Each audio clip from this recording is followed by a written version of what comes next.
Le concept est simple, c'est de rapprocher une personne en recherche d'emploi du monde de l'entreprise. Et nous, en tant que club d'entreprise, on a jugé qu'il était utile de sensibiliser les entreprises à l'intérêt de ce dispositif. L'avantage pour l'entreprise, c'est qu'elle peut accueillir à moindre risque un demandeur d'emploi de plus de 45 ans et évaluer autrement les compétences de ce bénéficiaire, les compétences de ce candidat. Et l'immersion, ça peut aussi être l'occasion de découvrir des nouveaux marchés, des nouveaux secteurs d'activité vers lesquels on n'irait pas de façon naturelle en tant que demandeur d'emploi. Et là, on a une réponse, on vous teste, on vous met en immersion et vous voyez si ça colle. Ce qui est essentiel pour les deux interlocuteurs, l'entreprise et le demandeur d'emploi, c'est de bien être au clair sur ce que chacun va gagner de cet échange à travers l'immersion. Et là, on est dans un objectif de recrutement. Alors attention, l'objectif de recrutement est très particulier parce que c'est une start-up de design. Oui, il n'y a aucune promesse là-dessus. Non, j'ai bien compris. Il faut qu'on soit très très clair. Là, j'ai redécouvert que c'est vraiment dans la formation au sein d'un service RH où je m'épanouis. Ça permet aussi de retravailler reprendre pied dans l'entreprise en étant un peu plus détendu. Par conséquent, le challenge, c'est un challenge. C'est-à-dire qu'il faut que la personne soit bien préparée à son immersion. Et s'il n'y avait pas eu cette immersion, nous n'aurions pas recruté Christian Péchereau parce qu'on m'aurait montré son CV comme ça ne paraissait pas du tout garanti qu'il puisse convenir. Parce que c'est vrai qu'à la base, on m'aurait proposé ce poste, j'aurais dit non.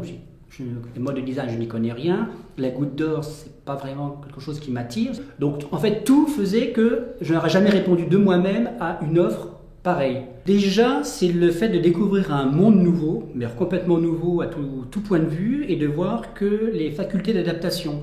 C'est vrai que la banque, c'est quand même très rigide, très formaliste, et là, nous arrivons dans un secteur qui est complètement, justement assez peu structuré.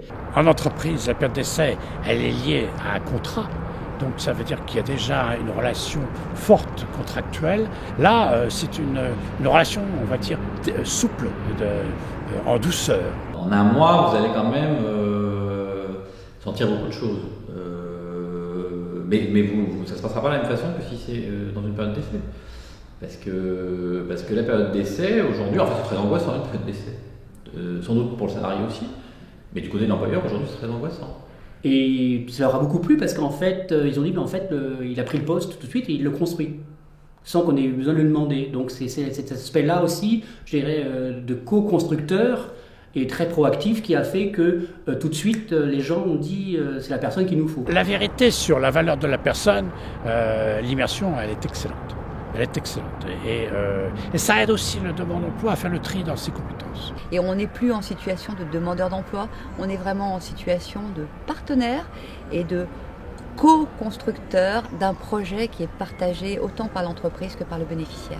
On est sur une trentaine de personnes qui ont été immergées et nous avons visité plus de 250 entreprises pour les sensibiliser à ce dispositif, entreprise d'Île-de-France, je précise. Aujourd'hui, nos chiffres nous montrent 75% de taux de sortie positive. Quand j'entends taux de sortie positive, ce sont des personnes qui ont retrouvé un CDD ou un CDI à l'issue de leur immersion, soit au sein de la propre structure d'immersion, soit en dehors de la structure d'immersion.